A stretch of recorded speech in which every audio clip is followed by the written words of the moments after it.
Previously in X-Men, for the first time in their history, the surrogate family of mutants, the students of Professor Charles Xavier, are without their brother and field commander, Cyclops. He exited the team after the death of his true love, Jean Grey.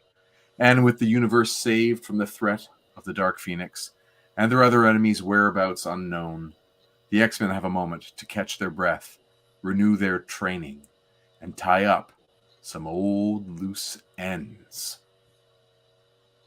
I am Jason Lapidus. Hey, I'm Chris Sanagan. And we are Group of Seven Comics. And this is our never-ending Tuesday night live stream, but not this week. Our never-ending Tuesday night live stream where we focus on basically the Chris Claremont run of X-Men, positing that every other iteration of the X-Men owes a giant creative debt of gratitude to the work by these creators, as there are foundational pieces put in place by creators like Chris Claremont, John Byrne, Dave Cockrum, and many more to come that every other iteration draws from to be successful, or in many cases not that successful, in sticking to the popular consciousness. For instance, the X-Men movies, right? I mean, those are incredible. So we've got this top-selling comic book series in the 1980s. We have the generational animated series in the 1990s, and the video game and the action figures. We have the first feature film franchise of a superhero team in the modern era with the X-Men Fox franchise. And of course, the future of the MCU with all the impending mutant news, like Miss Marvel is a mutant, like Wolverine is coming back in Deadpool 3, like Namor, the Submariner, is a mutant. So there's a lot of mutant action happening. So we're going to see all that. Chris, how are you doing tonight? Mutant action. I'm good. It seems a little strange to record this one in advance, just because we're used to having some people chirp in the comments and say hi and that kind of stuff. But yeah, we should explain. Yeah, I'm not free Tuesday night, so we're just recording this one in advance, and it'll still be on Tuesday night. So we appreciate our loyal subscribers and viewers. All 120 of you. All yes. 120. Keeps growing one by one each week. We convert one more person. Well, this week, speaking of converting, this week we are reading Uncanny X-Men issue 139, which is one of my childhood comics. I don't know if you have any love for this one, or what form you're reading it today. Buddy, I'm reading it in multiple forms. This is one I might outform you on this one. Oh, so, I might. I just said I might. So there's the DVD-ROM, which of course is what we are using to share the pages of the original comic with you via PDF. Okay. But then I also have the classic X-Men copy right there. Yeah, that one. There it is. Yeah. We got this one, and I also have this lovely hardcover trade of X-Men and Alpha Flight issues together, which are all basically the Claremont stuff with a few artists, but the various team-ups, meetups, hangouts, X-Men and Alpha Flight. So yeah, 3. How many did you have? 1 dose. And as always, the essentials. Reds. All right. Black and white. Black Darcy. Glory. I do not have this in any other trade. But can you just remind me that X-Men Alpha Flight one you have? Yeah. Does it have the X-Men Alpha Flight team up by Claremont and Paul Smith? They go like Asgardian? Yes, it does. Okay, cool. Smith's is on the spine right there. There you go. Yeah, so if Paul Smith's there, then that's what that is. Yeah. That's great. They find Loki? I don't spoil. Yeah. They do. Yeah, they do. They come across a bunch of like airplane crash survivors that have been given magical powers, and they think it's some kind of blessing, but of course Loki is manipulating the whole thing. Of course. Yeah. Those are formative comics for me too, by the way. I got those ones really early on.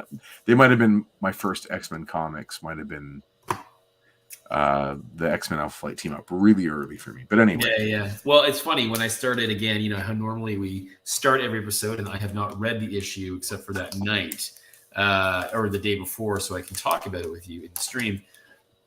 This time I started reading, I'm like, oh, I know this one. Oh, I know this one. Yeah. So there you go. I had a bit of I was like, I'll reread it again for the umpteenth time. Yeah, this one has such a funny, it's such a, but you know what? I hadn't read it though previously. I'd only read it as a standalone. I had not read it in sequence what we're doing every week. So to lead up to it and then have this one, I got some thoughts for sure. Agreed. And there are lots of changes in this issue. Lots of changes. And it makes it really a lot of fun. Just to point out for fun, this one is signed by Terry Austin, which I'm very cool. grateful for. Was that at Silver Snail? I think it was at a Comic-Con in Toronto in the basement of OCAD, or maybe a hotel nearby when I was about 13 or 14. Sutton Place, probably. I don't remember. I wish I remembered meeting him, but it's just a blur. Truthfully, just want to show the cover and the original art because I have my Marvel Covers artist edition here, and we can take a look at something interesting, or at least something that I find interesting with this cover. I'm going to add this to the stream. Ooh. We'll go solo there for a minute. So here we've got the cover of the original art. Yes. And there are all kinds of notes all over this. And you might have noticed in the credits that this issue is edited by Louise Jones, who is, of course, Louise Simonson, also known as longtime, Marvel and DC writer, famously the wife of Walter Simonson, and like one of the guiding hands in the X-Men franchise for all of those years that the book goes from one title up to like 5 or 6. She's involved in keeping all that on track with Chris Claremont, and a good guiding hand, and good collaborator. So there are all these notes up and down the sides here, all the top, and all the way down the side. And it's a new set of hands or new penmanship I haven't seen before on the art. I'm assuming it's hers. It could be anyone else's, but it's editorial note, basically going from the cover artist onto the colorist so that they colored accurately. Okay. There's a note here to color Wolverine's suit with its new costume, with its accuracy. So this is now orange and this is now brown. Right, which I don't know if we just saw the cover of the issue. That doesn't happen. Okay. Note number 1. Note number 2, denied. Note rejected. Polar bear. So leave it white. Yeah. There's a note that says here that Kitty's costume in the middle is white. Really? Okay. Interesting and odd. And then Angel's costume is now the dark blue, and it tells you like which color to use, the BR2. Which also is not the case. So Wolverine's, if we look back at what was, done on the cover, they really messed that one up. None of those notes were taken by the colorist. And the Kitty costume is done correct. Warren, Angel's costume is, I think, correct for what it should be. I think he's past the blue costume at this point. Maybe he goes back to it. I've never really understood the chronology of when he's red and when he's blue. But he's wearing red in like the previous issues. True. Like and then Wolverine is wearing this blue and yellow. So he's got the wrong color. I found that really amusing that those notes were all ignored or were wrong. In the case of Kitty and Warren. Right. So I thought it was pretty funny. Other than that, like the art is just classic Byrne and Austin, just clear as can be. Yep. Very serviceable. And this storm image is essentially reused in the issue. Yes. There are a few very minor details, but so much of it is the same drawing that I wonder which one was drawn first, and what the point of all that was. Storm versus Doc Ock. Yes, it's a lot of fun. And then I guess another sort of note for people watching is that we've talked before about there being a pivot with the series, right? That the X-Men creative staff are given an editorial direction to end Phoenix's life after the character destroys a solar system. John Byrne mistakenly draws for killing an inhabited world, and that she needed to basically pay the piper. And so Jim Shooter demands that they change the script and the art, and that she dies. So they have in issue 137, they make a change to the last 6 pages, and they're already in production of all of these issues. Issue 138, they make a change to the framing device of the issue, so it's like a recap of Cyclops' entire life. It was supposed to be, him looking back on things while he is recovering with Jean, and he decides to leave the team to reflect on his life more, and for the team also to refresh as Kitty joins. And if you want to learn more about that issue, just watch last week's video. We just talked about it. True. And then this one would be like the restart of the new team with Kitty on board without Cyclops. And I don't think they would have to make any changes to this, because there aren't any pages that are significantly about Jean dying. There are comments, but like you can just rewrite a little here or there, but there's no artwork that needs to be redrawn, which is the big difficult thing. Yes. And then if you wanted to flip to the first page, the splash, there is something of note in here too. Okay. Right away, I see that. Did the pole come out of his butt? No. Yeah, the poles are. It's a fun read, but I assume there are poles coming out of the credits. Credits, right? Sorry, not butt poles. My apologies. Chris Claremont is the writer. John Byrne, it's his plot. Oh, they're not co-plotting this one. This is a Byrne issue. So this is, I think, part of their creative back and forth and their push and pull. And there were tensions between these guys. They're both very opinionated creators, like famously, and that can be a really great thing in the case of we get this amazing run of this series. And part of it comes from the fact they both really care about doing it their way, and they both have strong ideas. And so this is one of those times where the pull goes towards Byrne. When we read it, we're going to see things that are way more John Byrne than our Chris Claremont in terms of the pacing of the issue and the content of the issue with the art, how we read that. And then, of course, Claremont gets to write the script over top of what Byrne has laid out. So it's not exactly traditional Marvel method. This one really favors the pencils and Byrne as the plotter. Well, and as we'll see, like more Byrne creations too, in terms of characters and such, right? So this issue is supposed to take place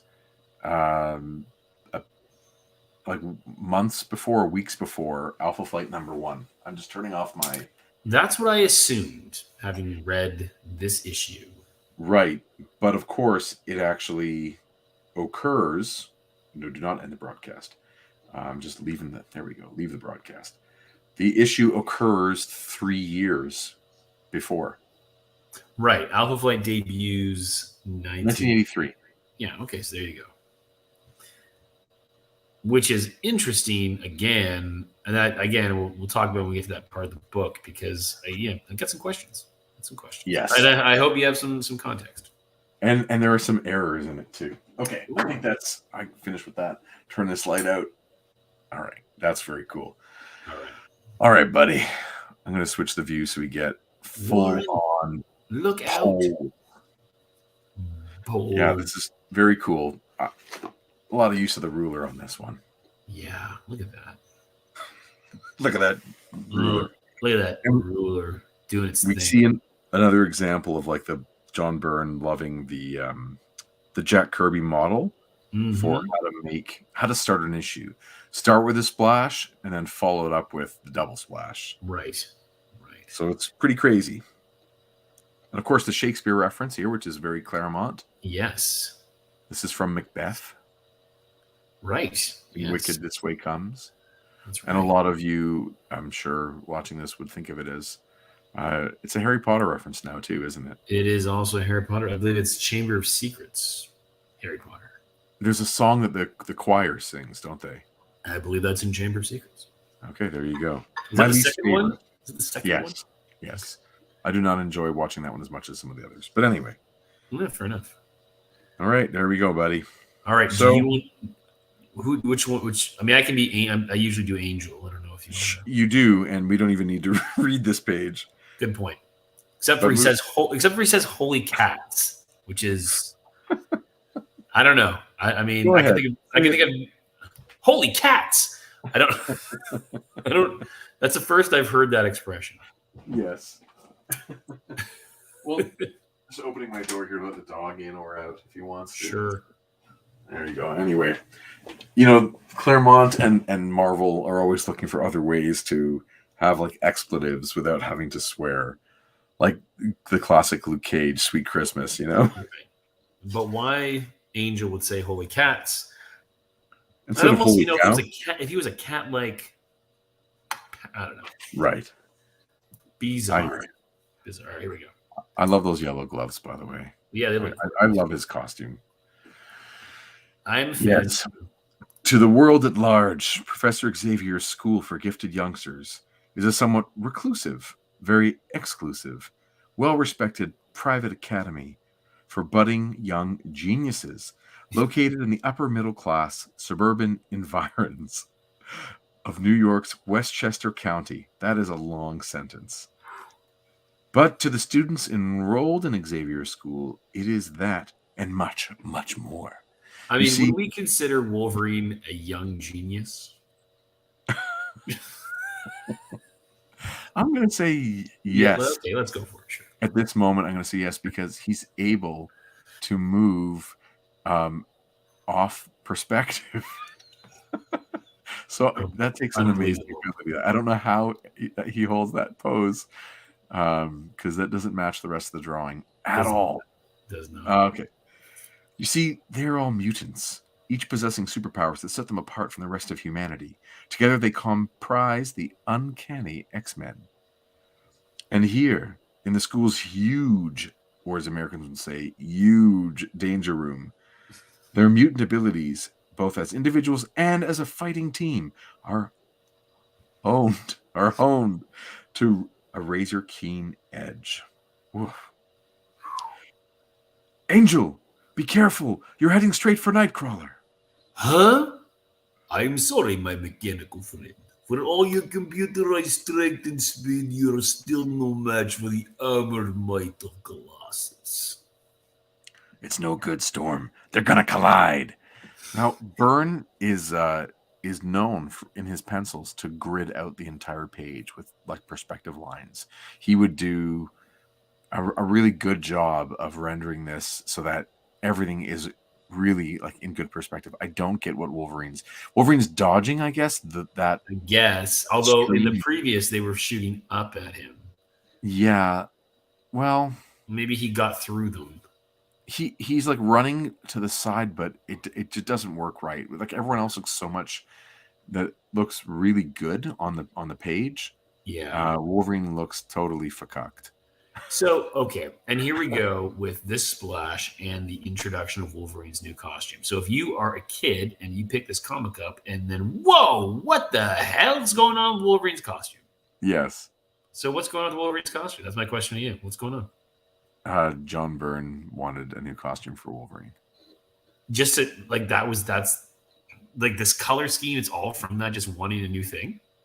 Yeah, he's putting a stamp on it. He's connected to Wolverine as a character. He feels that the costume doesn't suit the character at all. It doesn't represent the name, being like this bright yellow, and he's supposed to be feral and of the forest. Yeah. But a Wolverine isn't yellow with black stripes, nor is it brown and orange. Right. But he wanted a new look for it, and definitely hairy. Wolverines are definitely hairy. Yes, and you remember when John Byrne started the series, Wolverine was in outer space wearing someone else's costume. That's right.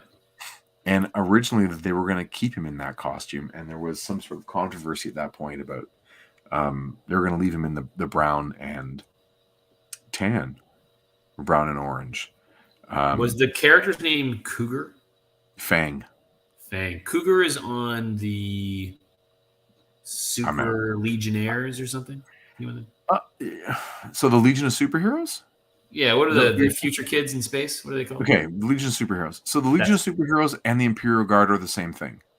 Right, but for different in that the Imperial Guard many of them are analogs for characters in. Yes. They're a combination of either analogs for the Legion of Superheroes and unused concepts for the Legion of Superheroes. Right. Dave Cockrum was penciling Legion of Superheroes, and he came over to Marvel after having a dispute with DC over getting his original art back. Right. So there were many concepts he did not use, like, for instance, Nightcrawler. Whole cloth. This character was designed by Dave Cockrum. Yeah.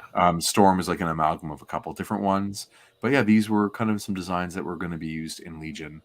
And eventually, the Imperial Guard, when you see them, the first iteration of them, there's so many of them look just like they would fit in the Legion. So Fang is the member of the Imperial Guard. On Legion, he's in Legion of Superheroes. Oh man, what is his name? I believe his name's Cougar. And you got to watch out for him when you go to the bars. Wow. Yeah, I think it's something more with the word wolf. But Timberwolf. Timberwolf, thank you. Yeah. Wow. All right. Let's keep going here. I okay, feel bad so basically they'll cut off in the camera. But with this new costume, this issue is a real start of a new chapter, new era. It totally is. They really had a full closure issue last issue with Scott walking away and telling of his life story and the all X-Men comics to date, summarizing the entire story. So they're really using it as an opportunity to, like, you know what, we're going to change it. We're just not going to tell anybody. We're just going to do it.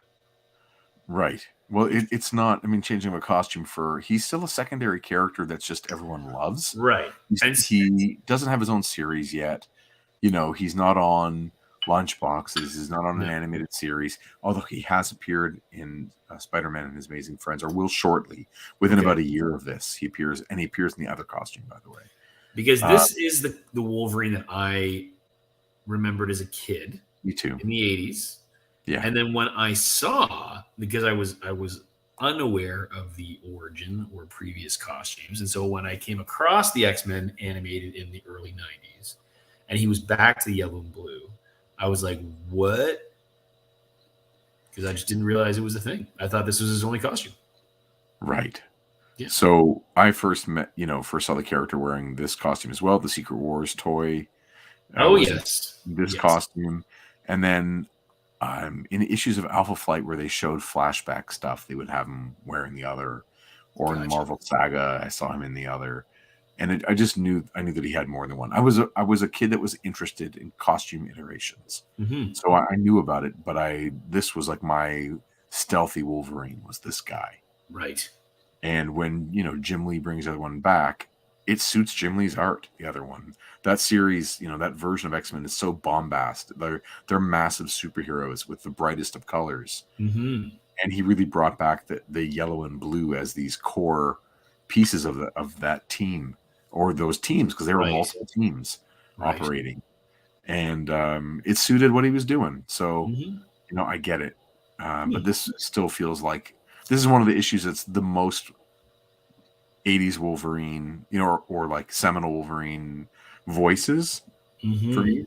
This is the Wolverine I first was introduced to as a kid. Not the problem on the team, but like the steady on the team. Yeah, and it's absolutely you see that throughout this issue. Oh yeah, yeah. Okay.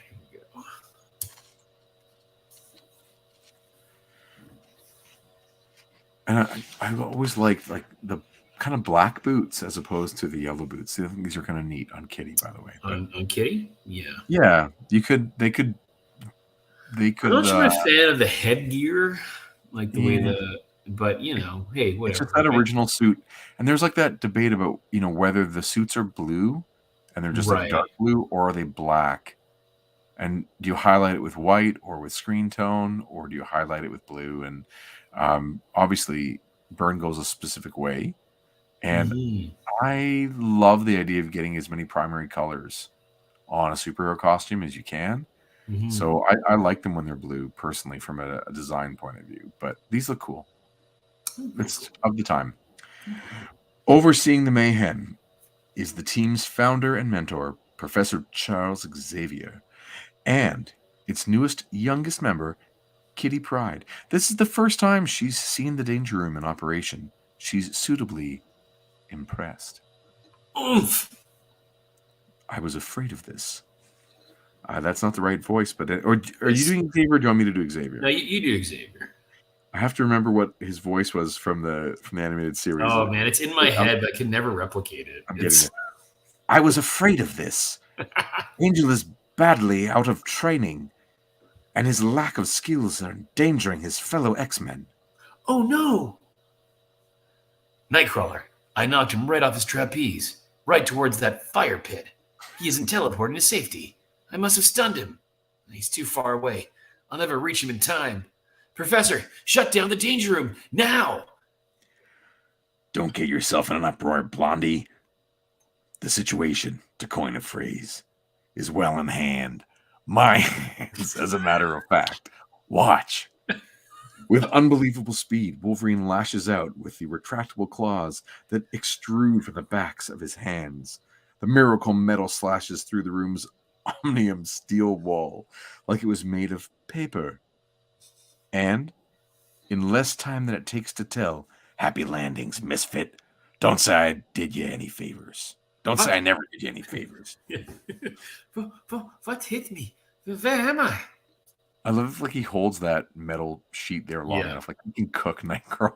I also love how, Wolverine constantly tears up the Danger Room. And you wonder, they're just like, can we get anything that adamantium can't tear through? But I guess not. And this is, Xavier's like, this is why we can't have nice things. Yes, Wolverine, you keep destroying them.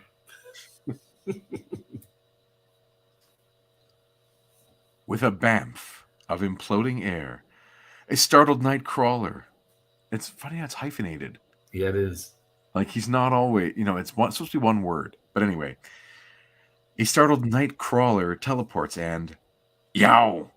Man, I wish he'd find a way to do this stunt without making the place smell of sulfur and brimstone.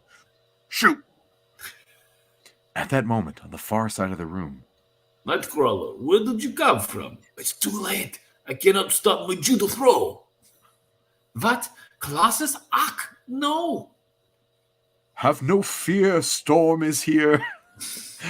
I've heard of out of the fire so into the frying pan before, my friend, but I know this is ridiculous. To tell the truth, Storm, I'm not at all sure I like your new sense of humor. Oh!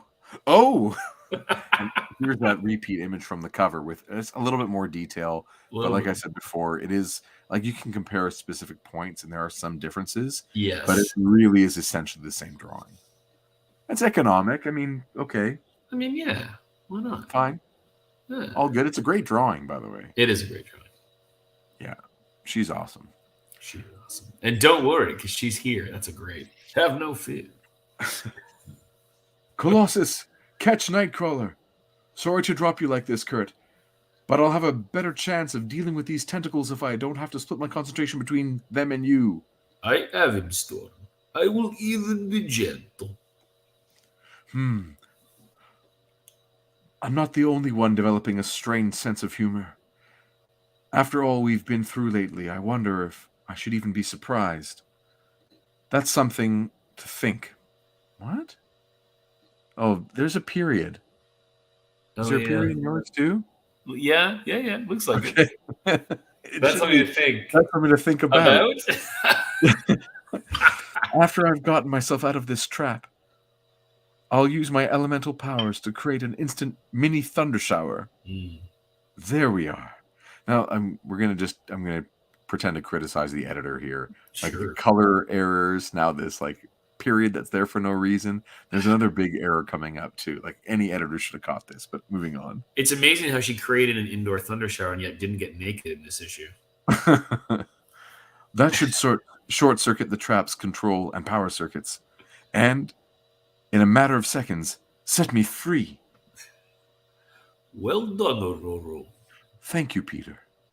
I got to admit, darling, I'm beginning to think Charlie made the right decision when he named you team leader after Cyclops left. So there we go. We've got, new suit. We've now confirmed leadership is in Storm's hands. Yep. And of course, Wolverine's just starting to smoke. Wolverine. Call me Professor X, Professor Xavier, or even, if you must, Charles. But not Charlie.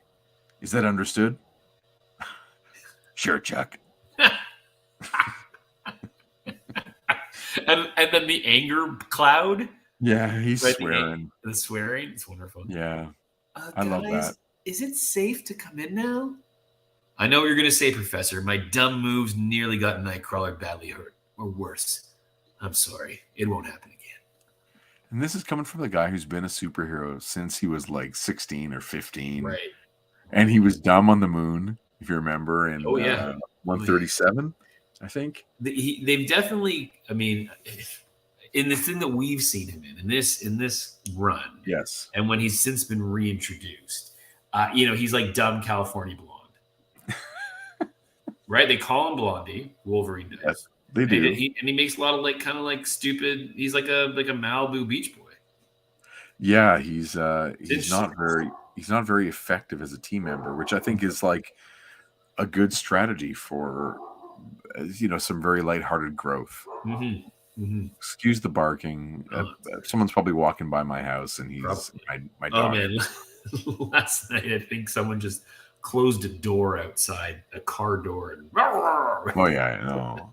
Emmett is he does not like the car doors being closed. No, he's like, "How dare you!" Yes. It won't happen again, he says. Right. Yep. Here's like an example of the new Wolverine.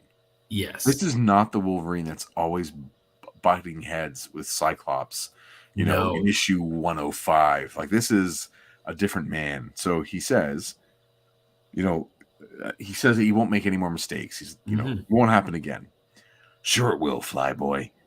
You've been doing a solo superhero act lately. When you've been doing it at all, it takes time to get back into harness. You ain't done making mistakes, bub. Not by a long shot. No need to go overboard worrying about it, though. We'll help you over the rough spots. Hey, speaking of Nightcrawler, where'd he go? Yeah. You'd think Wolverine of past wouldn't have been so forgiving or sage. He'd be like, "Try that again, bloody, and I'll gut you like a fish." Yeah, and he'd be saying something along the lines of, if I can't trust you in battle, bloody. Exactly.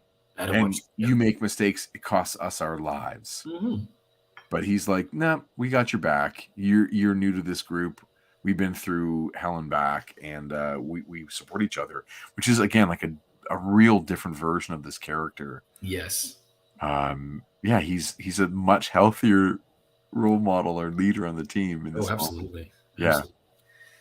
Someone mentioned my name. I got a telepathic cue from Professor X after a hard morning's workout. He felt we could all use some fresh squeezed ice cold lemonade. Another round, everyone. Yikes. This is crazy. Each time I see Nightcrawler, I flinch. I can't seem to help myself. I want to like him, but he looks so different. He gives me the creeps. Kitty's hiding her feelings well, but I know I still make her nervous. I've tried to break the ice between us, but so far, nothing's worked. I simply have to keep trying. I like her too much to give up. Nice move, pal. Except I don't drink lemonade. Aha! That must be why I brought along a beer. Big error number 2. Cyclops' organic steel armor becomes flesh and...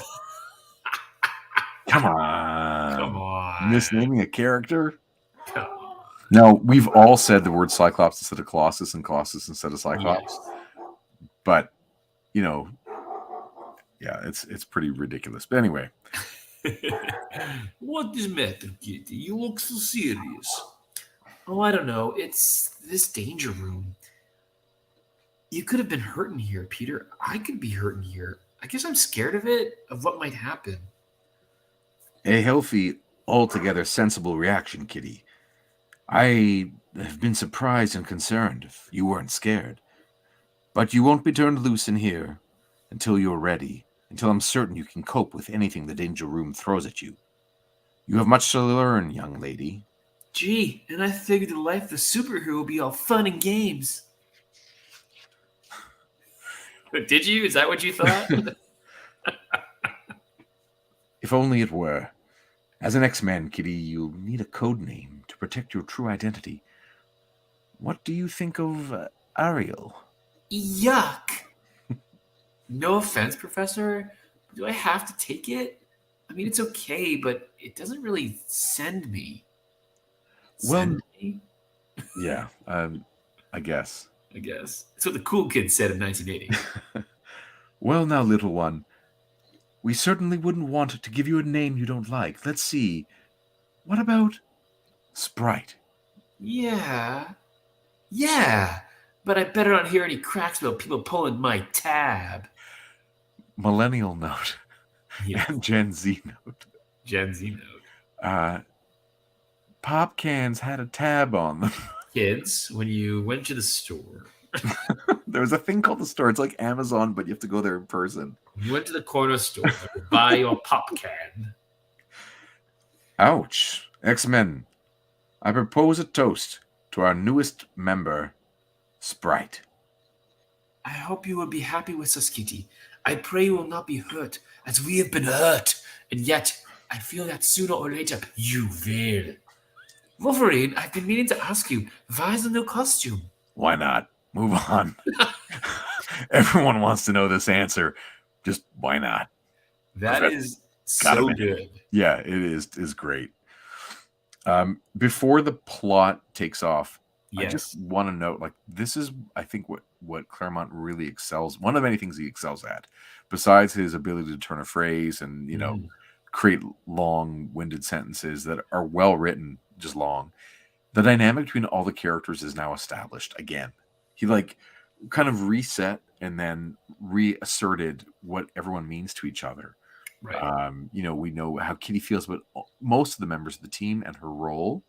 We know Nightcrawler wants to impress upon her some positivity.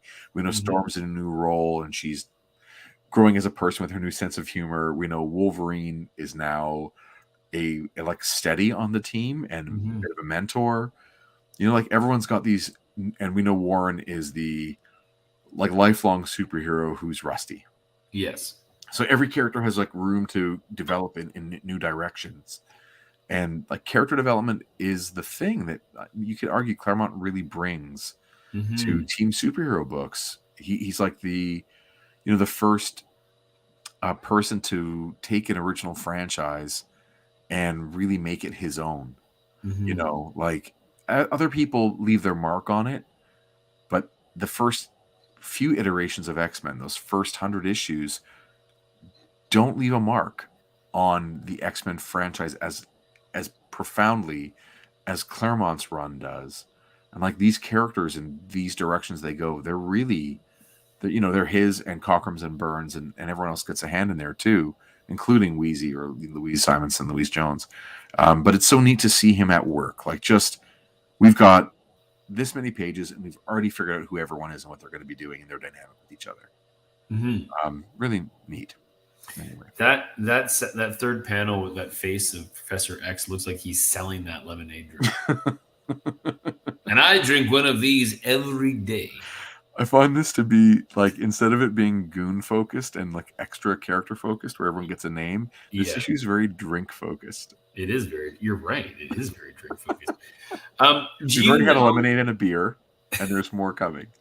Do you know the, so she's Sprite now. Yes. We know that. So he asks her what does she think of the name Ariel?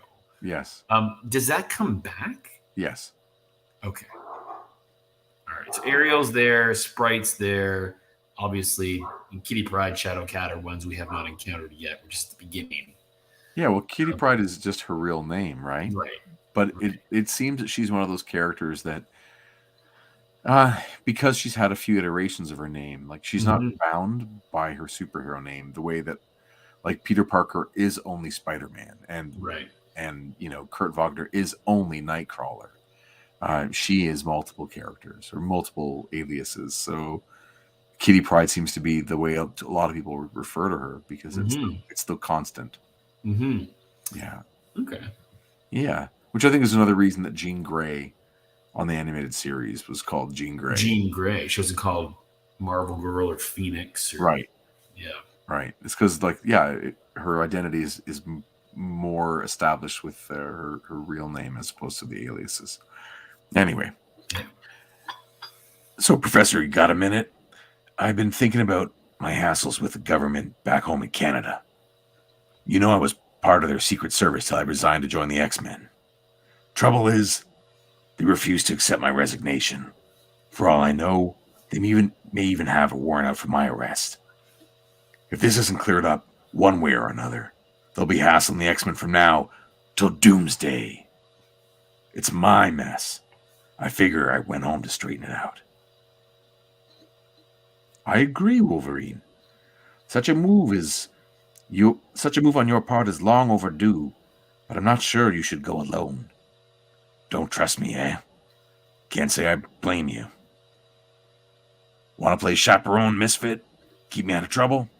Why not? My mother always said I like to live dangerously. Besides, I like to see Aurora again. She's a real foxy lady.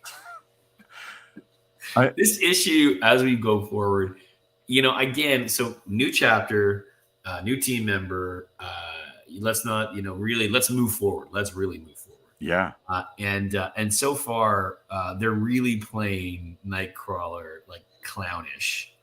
Yes. The acrobat stuff. It's really interesting because, he's got so much more depth to him, but as we've seen, I don't think it works quite as well in this issue, but they like to play him as a bit of a not a buffoon, but certainly the not quite as capable as we know he is. Right. He brings a lot of levity.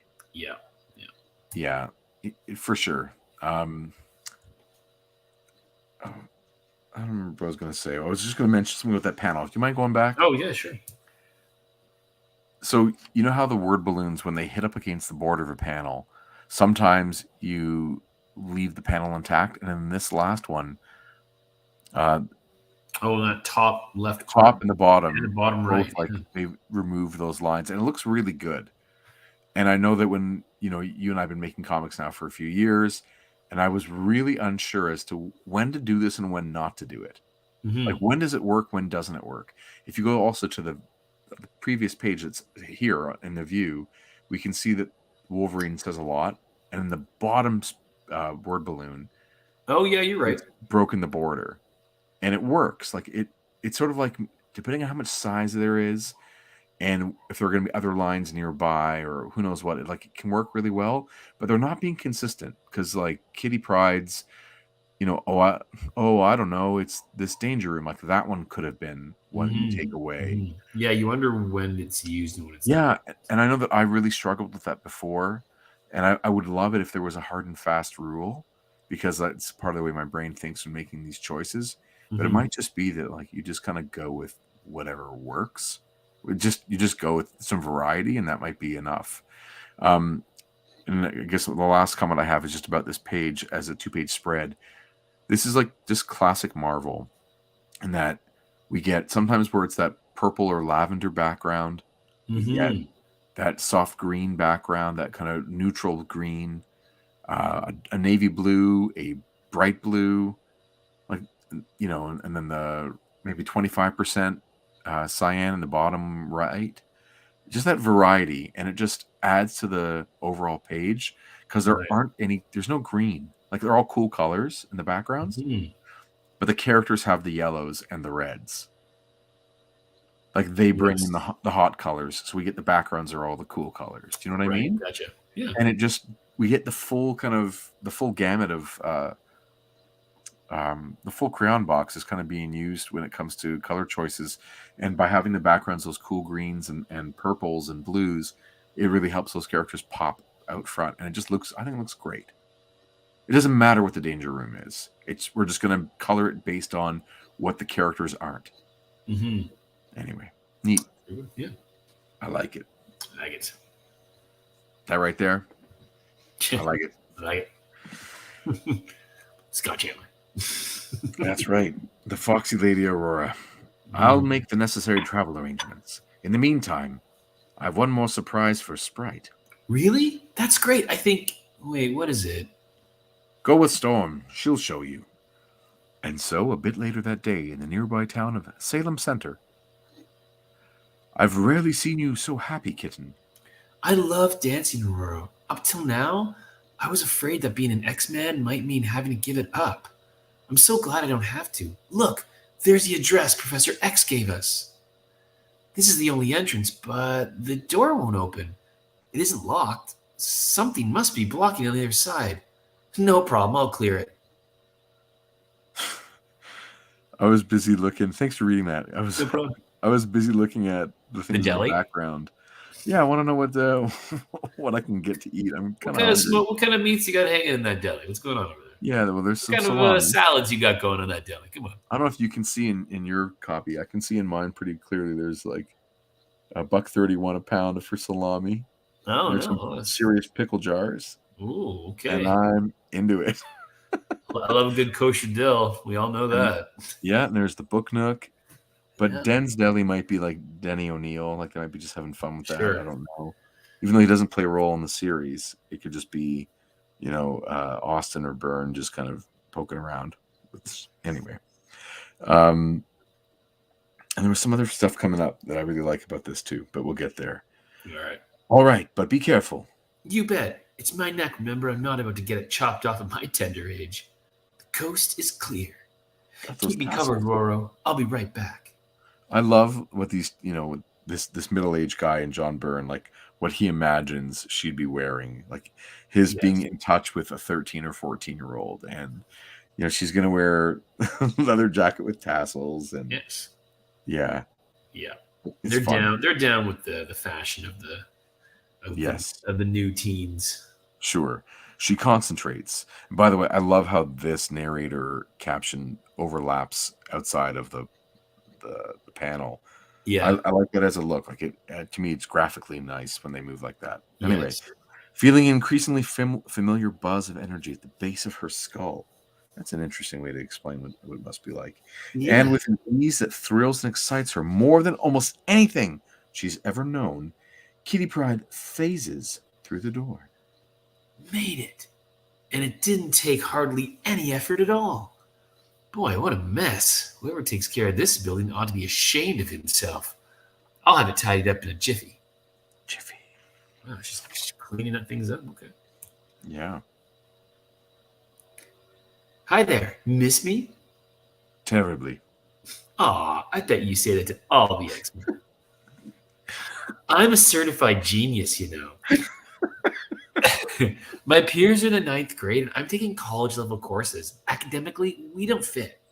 Dancing is how it balances scales. I can't make my body grow any faster, and my intellect isn't much good at helping me perform the moves right. Here, I'm just like everybody else. I can relate to kids my own age as equals.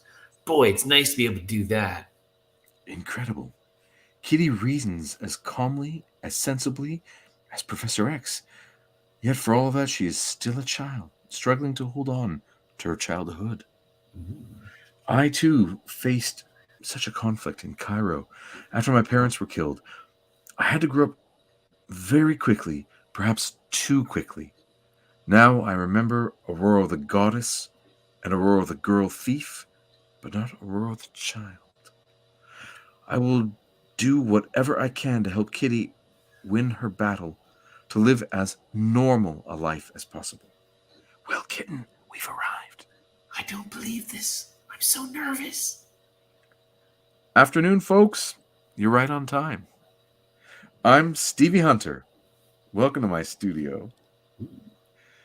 And you must be Ms. Monroe and Ms. Pryde from Professor Xavier's school, right? I am Aurora. I'm Kitty Pride. I'm your new student. I'm real pleased to meet you, Ms. Hunter. I saw you dance in Chicago before your accident. You were wonderful. Thank you. And the name's Stevie. Some iced tea, anyone? Yeah, back to the drinks. Drink number 3. Or at least mention. I really like the way Austin does Stevie's hair. Like the lines, I don't know how well it comes across on screen there. Well, certainly not the second last panel. It looks pretty. Right. Yeah. In the black and white, it's like super clear and just like a really nice row of marks. Like I'm just thinking about him and his pen and him and his brush, and like how he makes these marks. They're really intricate. Actually, I wonder if it'll show, just out of curiosity for a minute here. Mm-hmm. Like, oh, it's very bright. Oh yeah. Yeah, it's a little blurry. It's a lot more intricate than comes off on my issue. Yeah. Yeah. He's just his hand is just amazing, and how clear he can do things. Anyway, Hello, how are you? Hello, everybody. Stevie.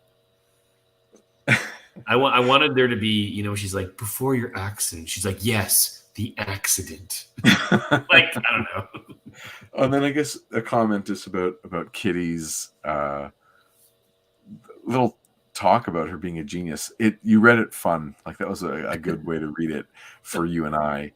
I think if Claremont maybe had a chance to like hear it the way it comes off, it's the sentiment is right. The delivery, like, no, she's not saying I'm a certified genius. It's more like, how sometimes, like I do really well in school or whatever. I score high on tests and it makes other people not comfortable around me.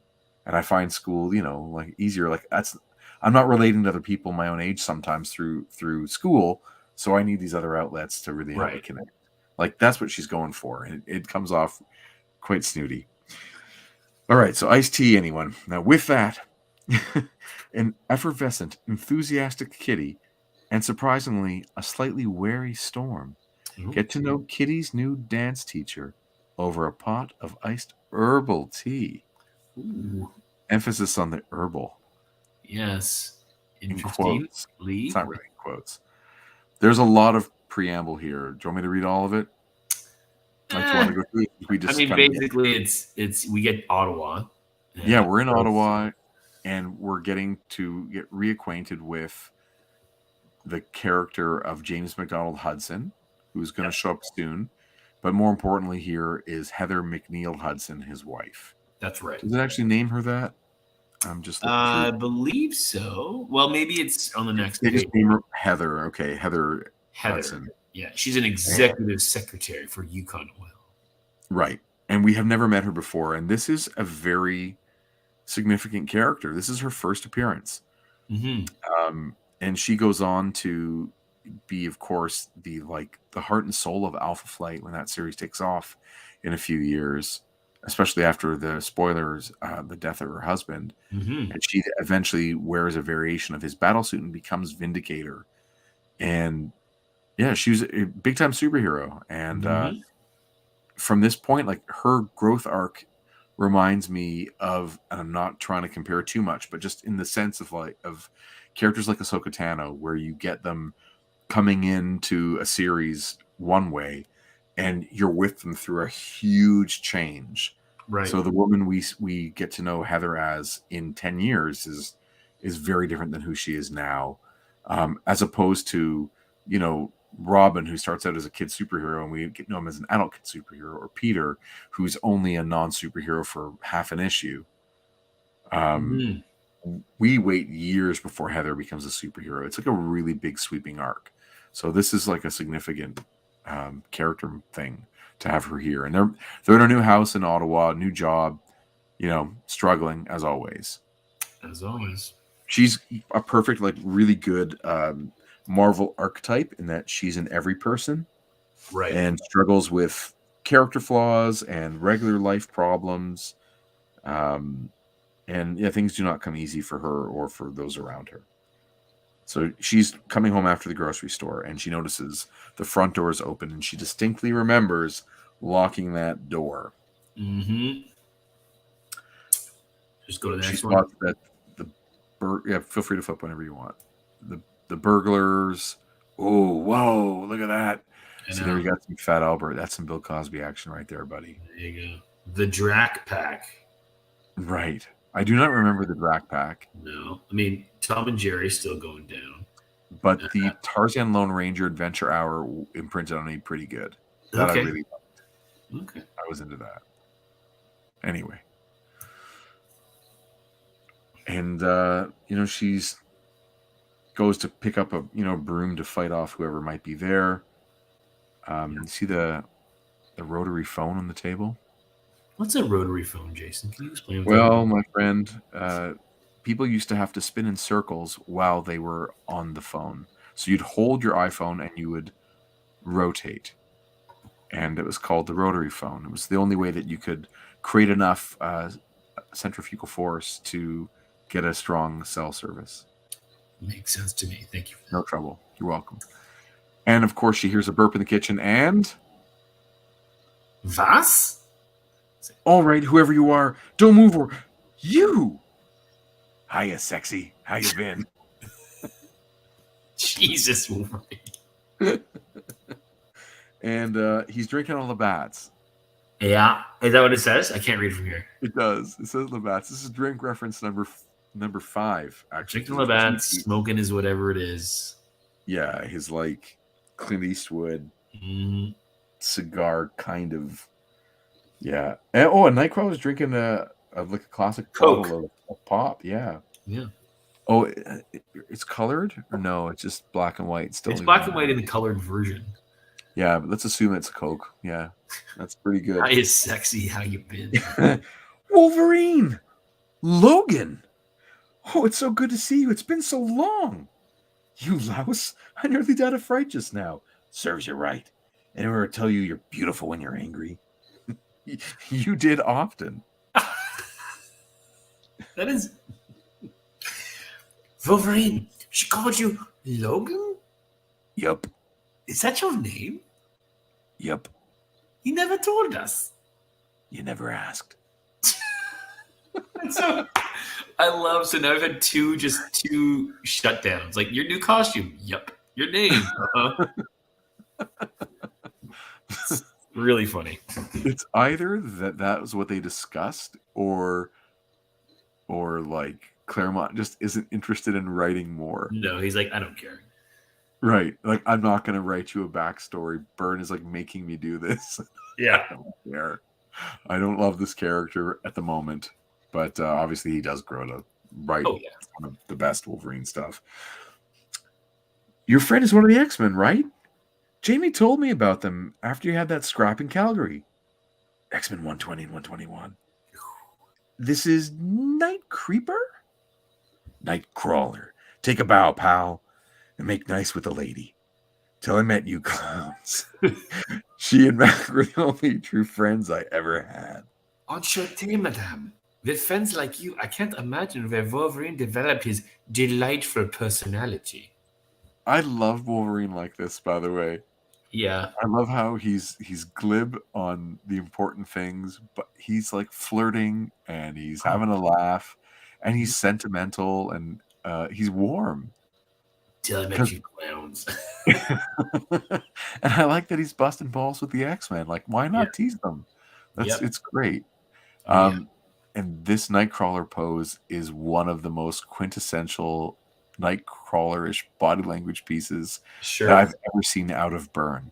Sure. Like, he does not draw Wolverine like this. I'm sorry, Nightcrawler like this. The artist Alan Davis, to me, who did Excalibur, like, he excelled at this version of Nightcrawler.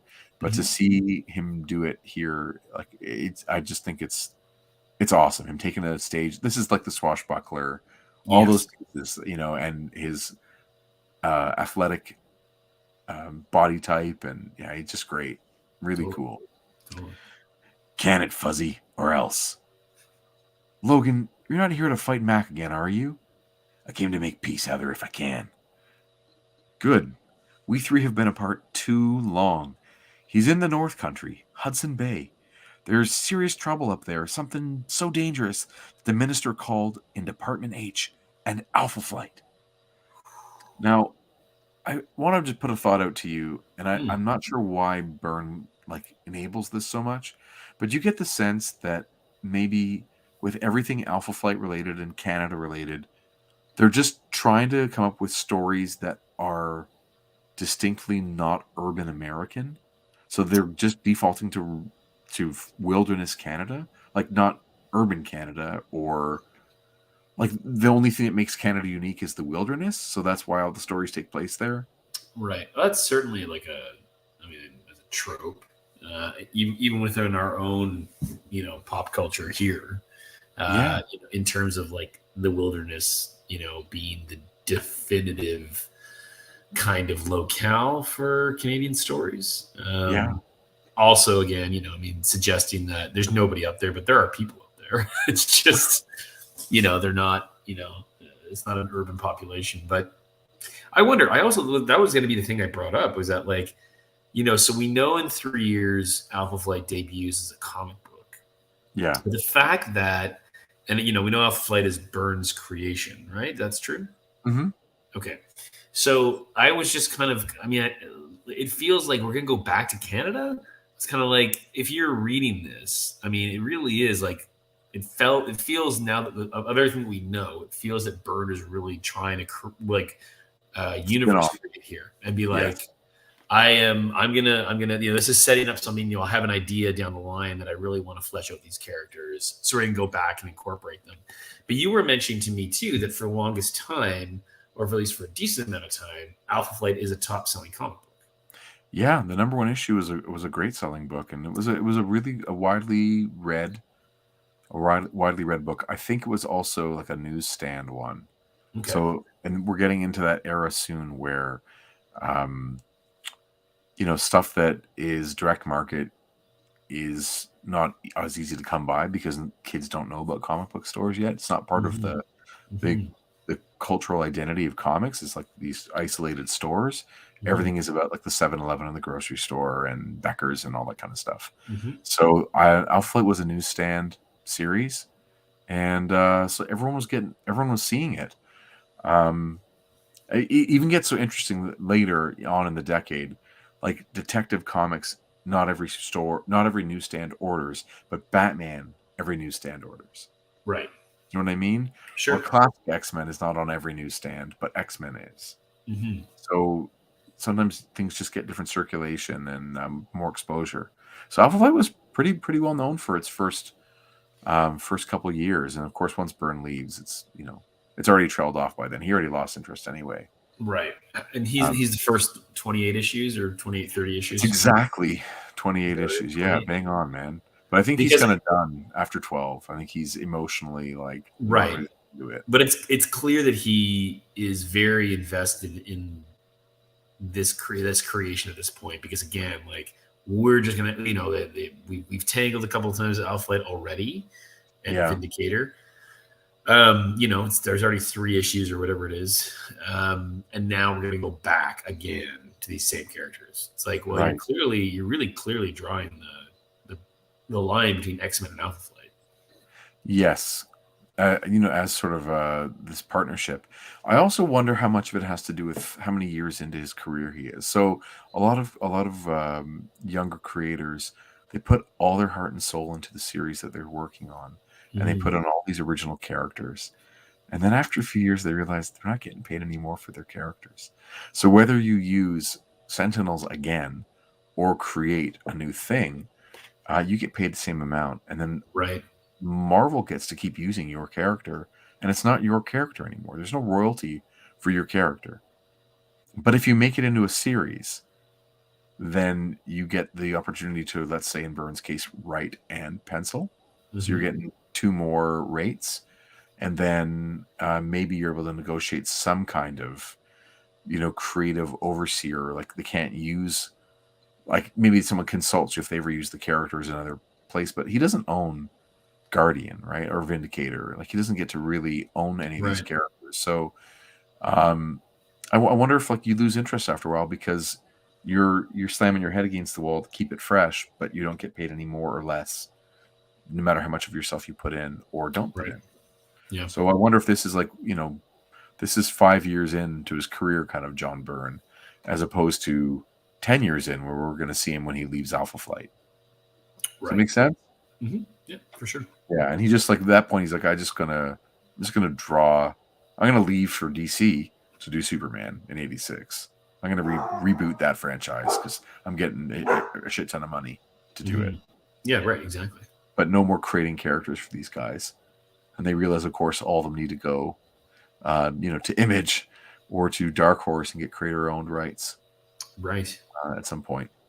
But this is only a few years into his career, John Byrne. So, 1980. There you go. So yeah, we see Vindicator, originally named Weapon Alpha in his first appearance in 109. Now he's consistently called Vindicator at this point. Will be renamed by issue 2, I believe, of Alpha Flight as Guardian, which is how I was first introduced to him. So he's always Guardian to me, but Vindicator here, James McDonald Hudson. And he almost gets called Mac all the time, but in this issue they call him Jimmy a lot. Yeah, or Jamie. Or Jamie, pardon me, thank you. And they call Wolverine his protege here. Mm-hmm. He hadn't wanted the job. That honor had been intended for his protege, Wolverine, basically to be the team leader of Alpha Flight. Yeah. So it's like in the mythology really early on that he is Wolverine's mentor. Hard to believe. No. Did you want me to redo the, or what do you think? For those who don't know the character, he wears a battle suit that has like electromagnetic shields and flight, and it looks like it's skin tight, but it's some kind of armor, and he has kind of a combined power set of like super strength, but maybe only lifting like stronger than Beast, maybe about as strong as Spider-Man, but not nearly as strong as like She-Hulk or Thing. No. But he can lift a lot, and he can fly very fast, and he shoots electromagnetic blasts. Yeah. And he's got like a natural defense. Yeah. Oh yeah. Very cool. Kind of shielding agent. Yes. And a very derivative costume of Captain Canuck. Wrapped in the flag. Wrapped in the flag. Do you want to sure. Just do like his lines? I don't know. We can skip to the next page. He's just we get it too. It's a lot again, same thing. He's hey, I'm back. He's testing out his suit again, which is what he was constantly doing in the previous issues. Yes, I do love that sunset, by the way, over the lake. Like that's for a photograph, very pretty, like a postcard that they simplified for comics. Looks great. Totally. There we go. And then we get reacquainted with 2 characters from Alpha Flight, which we met again in issues 120 and 121. Yep. Awaiting Vindicator at their base camp, 2 teammates, Dr. Michael Two Youngmen. Is it pronounced Sarcy? That's how I always pronounce it. Me too. We'll go with it, and I'm happy to be corrected. Mm-hmm. A Sarcy Indian physician and Corporal Anne Mackenzie, RCMP. So, of course, this takes place, in a point in North American history where the word Indian gets thrown around constantly in place of more modern and more accurate names like First Nations or Indigenous. Mm-hmm. And we're going to roll with it because we're reading it in context as it was written. But we acknowledge that, this is both inaccurate and out of date. Mm-hmm. Yeah, or very dated. Who do you want to read? I can do Guardian, I guess. You got it, man. Welcome, Jimmy. What news? Nothing good, I'm afraid. Nothing good. It's like a period, but it should be nothing good, I'm afraid. Department H sent the other half of Alpha Flight, Aurora, North Star, and Sasquatch into the States on a covert operation to kidnap some robot. For that story, gentle readers, check out Machine Man 18, not 19, Louise. Okay. Do you know what that story is all about? I have it downstairs in my collections room. Where I keep what is that story all about? I don't remember. Okay. But Sasquatch and the twins are fighting Machine Man on the cover. And this is one of those times where, depending on how a person reads a comic, they will render characters differently. Like, do the twins have white hair or black hair with white highlights. Okay. Because on the cover, they have blonde hair, and it is ugly as sin. And it really irks me. Machine Man, it's Machine Man 18? It is actually 18. Yeah, this is another error. Like, she's telling you which issue, and she's wrong again. Oh, Wheezy. Images, Machine Man 18. Oh, Yes. yeah, that blonde is super strange. Yeah. Super strange. Yes. I mean, Sasquatch, they all look terrible. Oh, yeah, well, they're off-brand, right? Because there aren't enough samples of how they should be drawn in the universe yet. So this artist, I don't even know who draws it, but he's, I think, just the second artist ever to draw those characters. Wow. Right? It's just been burned. Yikes. And, I guess Cockrum on the covers. Cockrum did the cover of 109 and 120 and 121. Mm-hmm. So whoever that artist is the third person to ever draw those characters. So there aren't really great models or enough of a sample. No. Yeah. Anyway. All right. I argued. I lost my temper. I was overruled. Until their mission is completed, we three are on our own. Your day any better? No. My magics tell me that the creature we hunt is nearby, but I've not yet pinpointed him. We've been after him for over a week, Michael. The minister wants to know why it's taking so long. He wants instant results.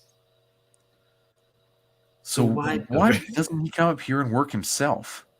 I hate those smarmy little bureaucrats. Spoken like a true field agent.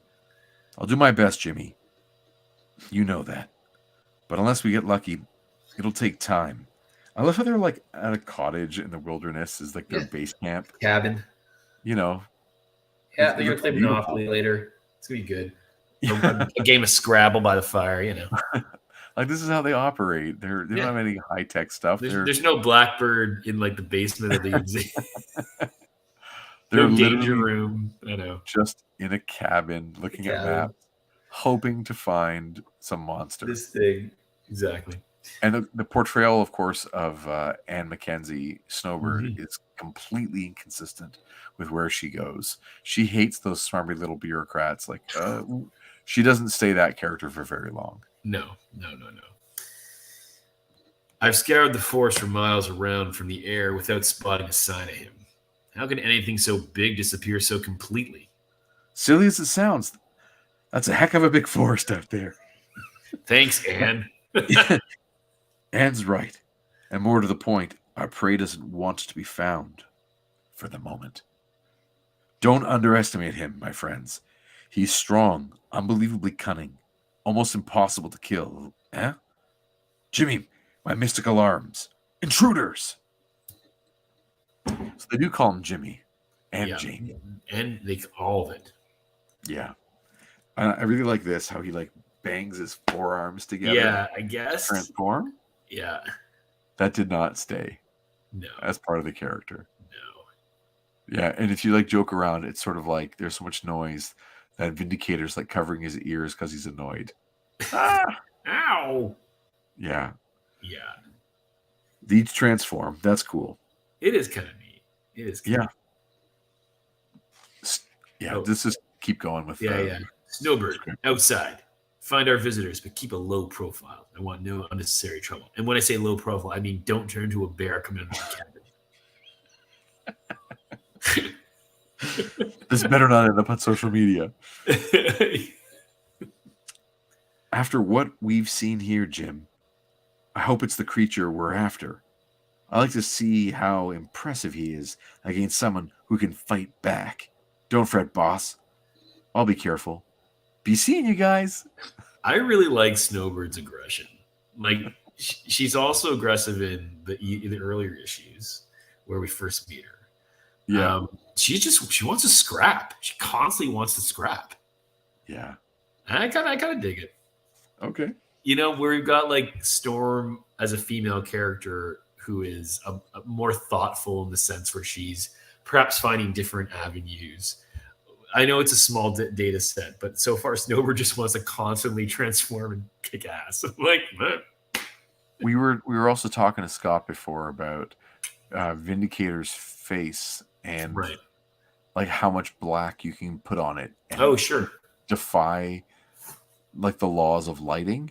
Mm-hmm. And before, Byrne was always basically covering that forehead, like he had that rounded brow of black that really added to like the weight of the character and the intensity in him as an antagonist. Here, the forehead is almost clear in every panel, but half face is black. Yes, and you get that the black and the red, which makes his outfit crimson, right? Which I love that. Love it. That's where the Marvel Legend action figure just failed. Yes, it was. Yes. Yeah.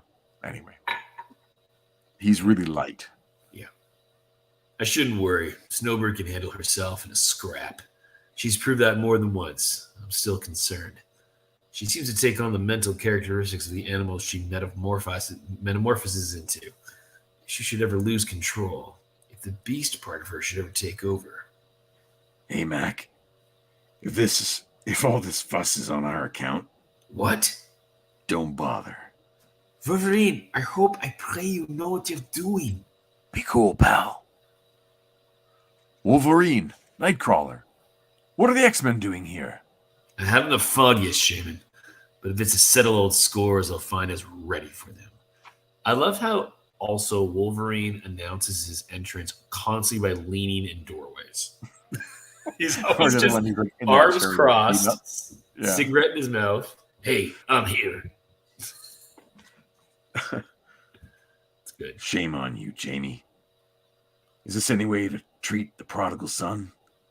I'm not making the first move, fellas, but if you start something, you sure better be prepared to finish it. Stay back, Shaman.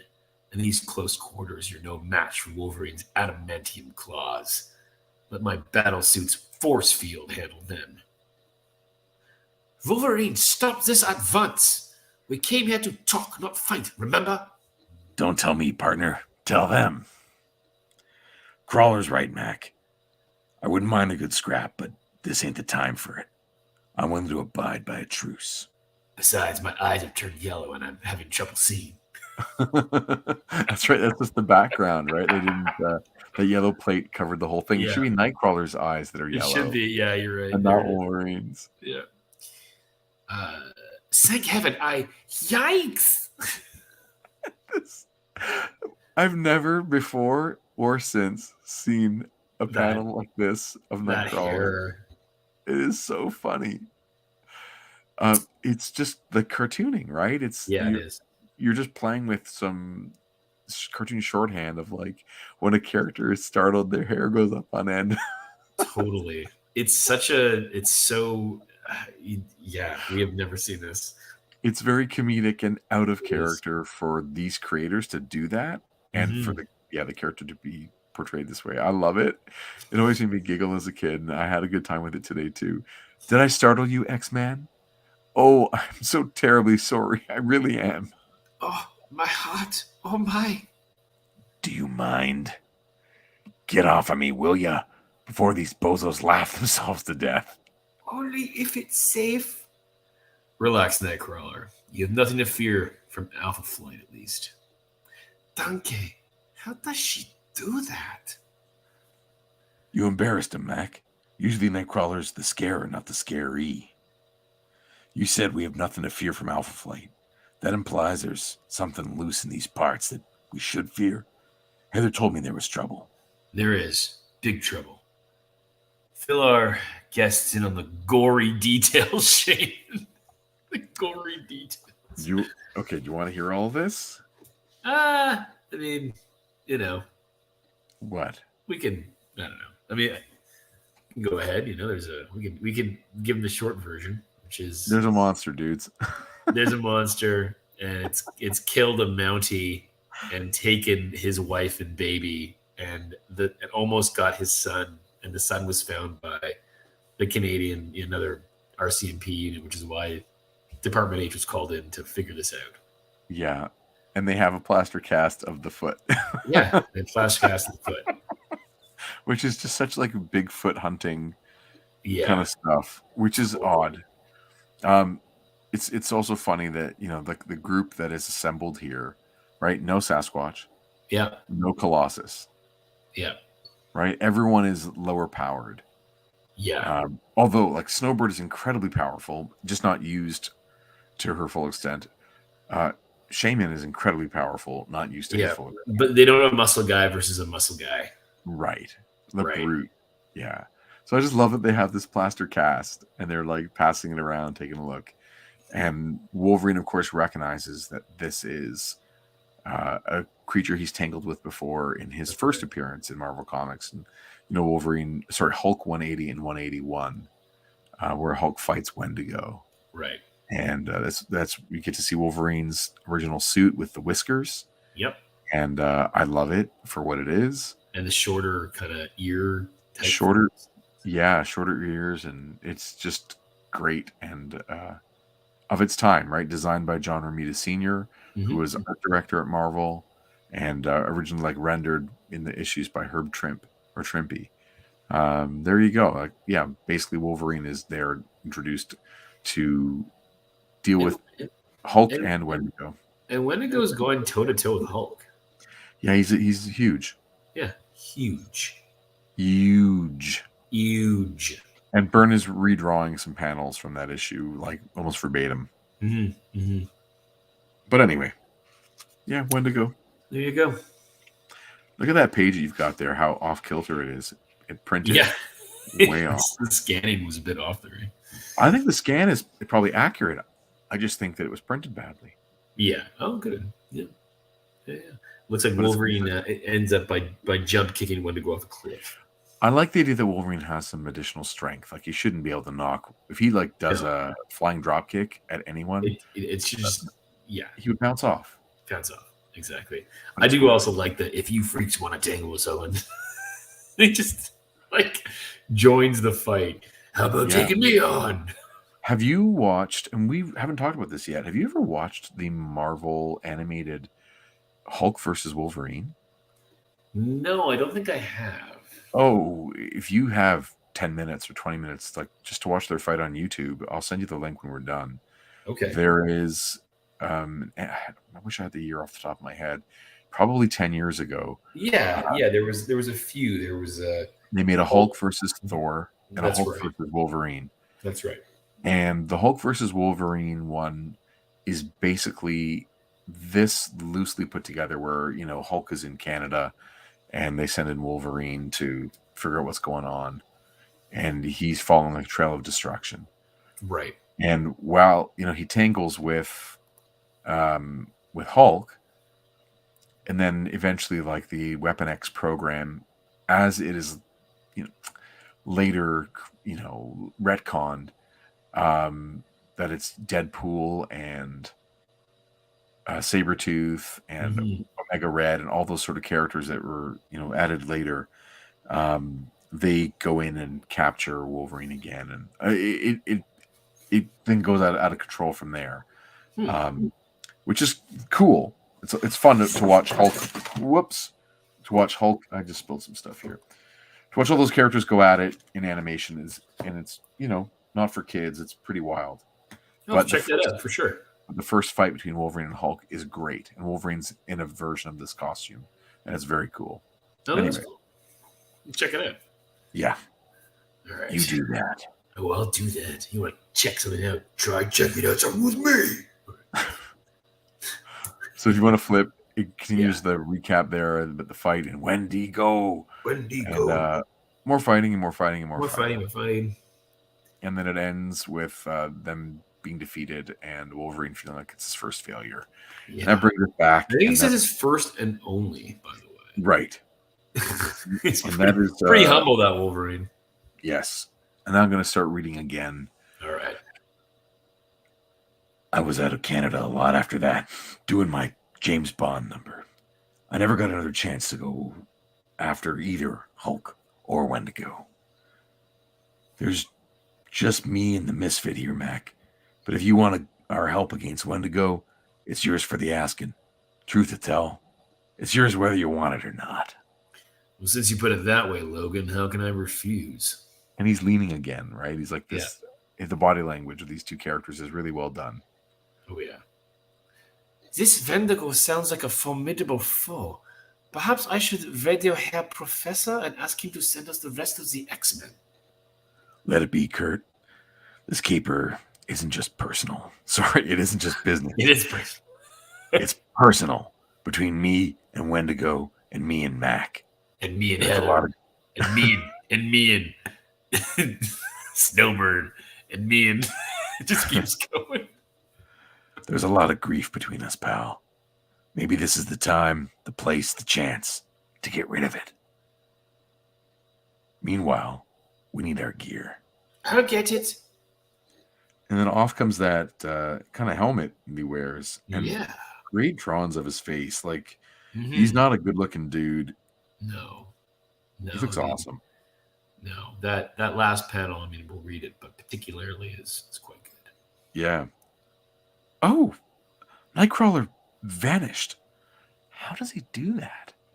So That's they've an- now had both characters Yeah. be curious about each other's characters.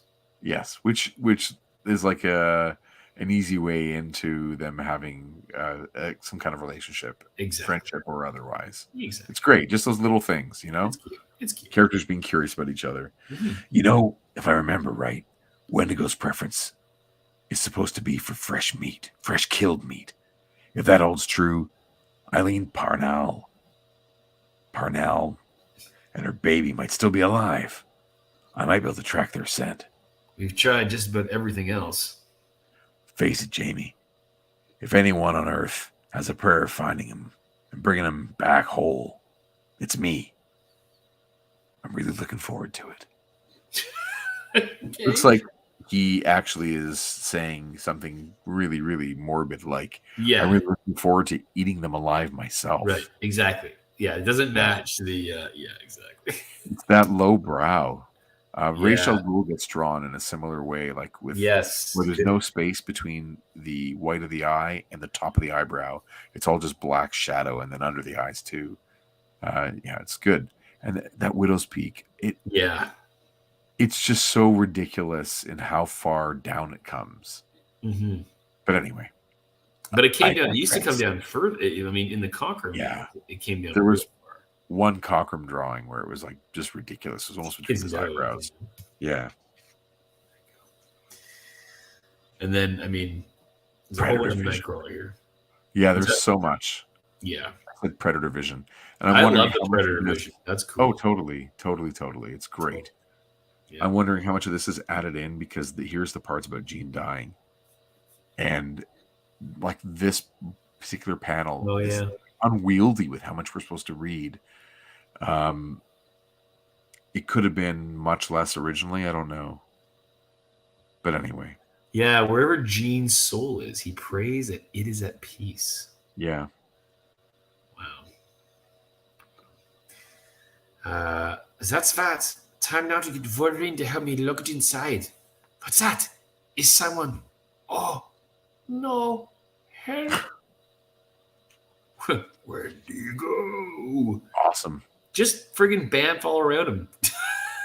Come on. Yeah, Come on. well, Kurt. yeah, at his best, he can escape this, no problem. Of course. And there you can see like the page coming through in the spine there. Yeah. That's wild. And look how big Wendigo is. He's massive. Massive. Look at those hands. Yeah, there is a Marvel Legends, of course, I could build a Yeah, figure. isn't that the Guardian Build-A-Fig? Yes, it's from Is it that Wendigo? wave. And I never did collect it. Does that one look better than the Guardian one? Does the Wendigo look better than Guardian? Is what you're asking? Well, I guess as a Build-A-Fig, does one look okay? It was a reuse of some of the parts from Sasquatch, and Okay. because it's just white, like white plastic doesn't ever look as good as the other colors. It Yeah. has like blue highlights or like a blue shadow on it, kind of. Yeah. And I Bring it just up now. never really wanted to display it. Yeah. Looking at it right now. I don't love its face, and I just never really had like a craving. Yeah, its face display is with kind of weird. Yeah, I just felt like I was out of room, so Yeah. it wasn't on my priority list. And I can see how it's the skull Sasquatch. with the Sasquatch. Yeah. Yeah, but I mean they're the same kind of character anyway in a lot of ways. Yeah, the Guardian is just the red. The red and then you get that's the Wolverine X-Force wave. These in the black suit or the black. Oh, is it? Yeah, so it's in that one you get there's the Wolverine black and navy blue suit or light blue or like stealth Wolverine. I have it. Mr. Sinister's in that one. Oh yes, I didn't get Mr. Sinister. There's a Nightcrawler. Yeah, I got Nightcrawler for sure. Guardian, Cannonball. Did not get Cannonball. And That's Boom half Boom. a figure.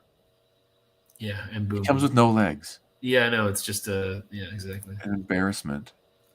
But the Nightcrawler comes with a pirate kind of saber. Yeah. Saber cutlass. The Nightcrawler figure is excellent. He comes with multiple heads. Yeah. Or as we would call it now, multiple portraits. He's really Sinister doesn't look bad as a villain if you're gonna like your villains. He is a great figure. If you like Mr. Sinister, which I never had any connection to. He never made any sense to me. He seemed like it was he felt like is he just like a geneticist gone bad or something? Sure. Okay. He was like all the problems with the image creators and like their planning and foresight. I felt just Mr. Sinister looked like he was created by an artist who wanted to draw more than he needed to draw. And I just couldn't tell what the deal with this character was. Is he a Darth Vader? Is he a vampire? Like, he has sharpened teeth. He wears armor. He wears like what those tassels like or fringes. Yeah. It just didn't seem like it was very inspired to me. No. I don't know. No, that's fair.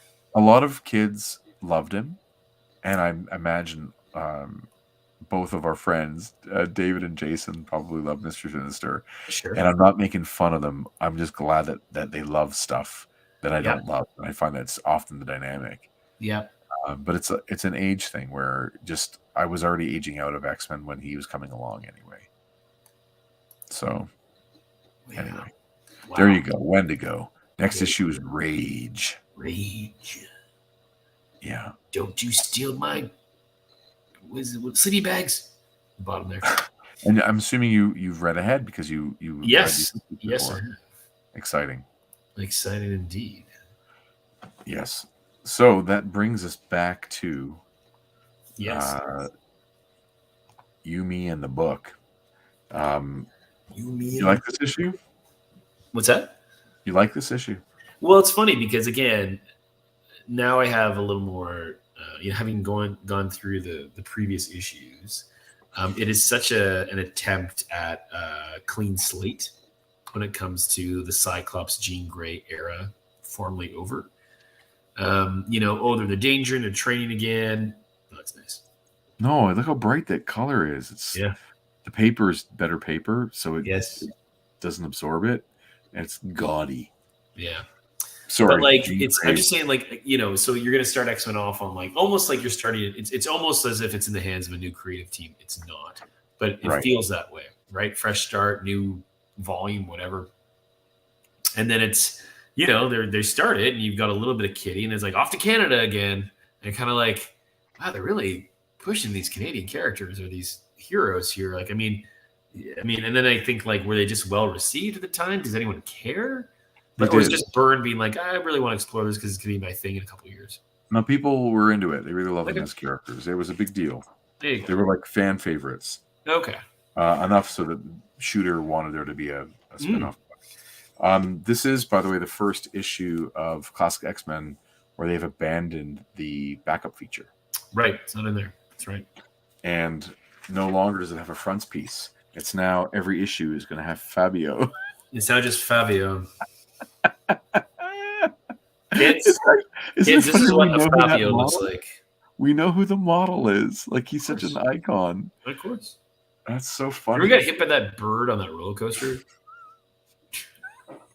It's so bloody.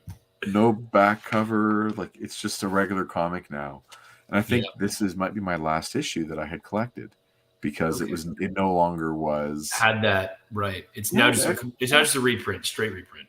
Yeah, which nowadays is like valuable, but the paper has changed, so things are brighter, and it doesn't look as good as as the classic X-Men. I dig the cover idea. Oh, yeah. I mean, these things are way out of scale. Like they're just like they're almost like Lady Deathstrike hands. Yes. Right? Yeah, Claws. good point. But the Crawler, the Nightcrawler Wolverine tandem, which is always fun, and he's angry and Crawler's smiling. Yeah. And that emerging in the shadow behind him is pretty good. It's a good concept. If the claws are a bit maybe toned down, but anyway. It makes me think that like this is the road trip comic that we need. Right. Like the buddy cop is Nightcrawler Wolverine Mm-hmm. going on their adventures, and I love how they bring out the best in each other, and they're brothers. It's great. So I'm into that all the way. Yeah. It's this issue is like you said, the start of something new. Yeah. And it really is like the two-parter. Mm-hmm. And you know, I've kind of thrown out the idea before about there being like these sort of viewing it as seasons with this X-Men run. The first season being up until they've finished the Mcron Crystal battle and that's all done. And the next season starting with Weapon Alpha and going through until they kind of venture out into the wild to go on their Odyssey. And so then season 3 being the Proteus and White Queen and then the Hellfire Club and then Dark Phoenix. Like that is a season. And it feels like that season ended. I wish it was neat and tidy with when Byrne leaves, but it feels like Byrne leaves mid-season. Interesting. So we'll get, or it's a short season. Like it's like, because his last issue is 143. Coming up. Which is coming up very soon, right? We get the next issue of this two-parter. Yep. We get 2 issues of, I know I'm saying 3, but this is 2 issues of Days of Future Past. Yeah. And then his last issue, which is 143. And then who knows what. So they go out with a bang. Like the ending is really fantastic. And maybe people's favorite X-Men comics of all time. And, but maybe, I don't know. That's all I have to say. Interesting. Oh, it was good. It was fun. Man. Yes. Thank you for sticking around. And this is to the audience for sticking around and watching the video. We wish we could have been live tonight, but circumstances are such that I'm observing the religious holiday of Yom Kippur. So I am not participating in anything digital or food. I'm fasting tonight, so I'm not able to participate in this. So I appreciate, Chris, you accommodating me and my family by recording this a few nights earlier. We make comics, of course. This is our latest issue 8 of Group of 7 comics featuring the Peregrines. There's issue 7. And then, of course, our 2 Instagram specials and our trade paperback, Group of 7 comics, Most Secret Tale. Almost out of print, right? Like it's we're running out of copies. It's getting low. And you can find those all on our website at Group of 7 Comics, www.group7comics.ca, and the number, of course, is a 7. You can find us all the socials at Group of 7 Comics. Yeah, and the number 7 is a number. You can find us. You can find us on the road. We've got a few shows coming up this month, October and November. So in October, we're going to be at Mississauga Comic Expo, Mississauga, just outside, little burg outside of Toronto. Mississauga, Ontario. Is there a venue for that yet? The Living Arts Center. Right. But hosted by Mississauga Library, but that building is under renovation right now, so it's been moved. A whole bunch of other creator friends are there as well. Friends like Scott Chandler, who is on this show before. And a few others, Credible Threat Press and Jonathan Kachuba, and I'm sure a whole host of people. So, Ricky Lima, our pal Ricky Lima. Oh no, he's there too. Anyway, that's on the I want to say 16th, but I could be wrong. Oh no, wait, no, yep, Sunday the 16th. Yeah, it's the 16th. Couple of weeks. The end of the month, we're at Gotham Central, also in Mississauga. 29th. Yes. 29th for their Indie Comics Halloween Fest. Yes. November, Whitby, Ontario, the other side of Toronto. Whitcalf at the Whitby Public Library there too.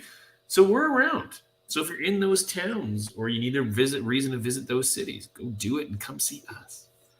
I can't wait. Good times. Yeah. All right. Other than that, I think that's it for us, buddy. Yeah, man. All right. That's been episode 48. 48. Coming up on And 50. Issue, yeah, that's incredible. Issue 139 of Uncanny X-Men. We'll see you next week for issue 140, the second part of this, to finish off the Alpha Flight issues of Uncanny How does X-Men. Nightcrawler get out of his predicament with Wendigo? We shall see. I love this issue just for sentimental reasons. Mhm. It is a lot to read. Yeah, it's a lot. Verbose, like us. That being said, that's it for us tonight. Thank you for hanging out. It's good to see everyone. Hope everyone is good, and have an easy fast. Chris, I'll talk to you.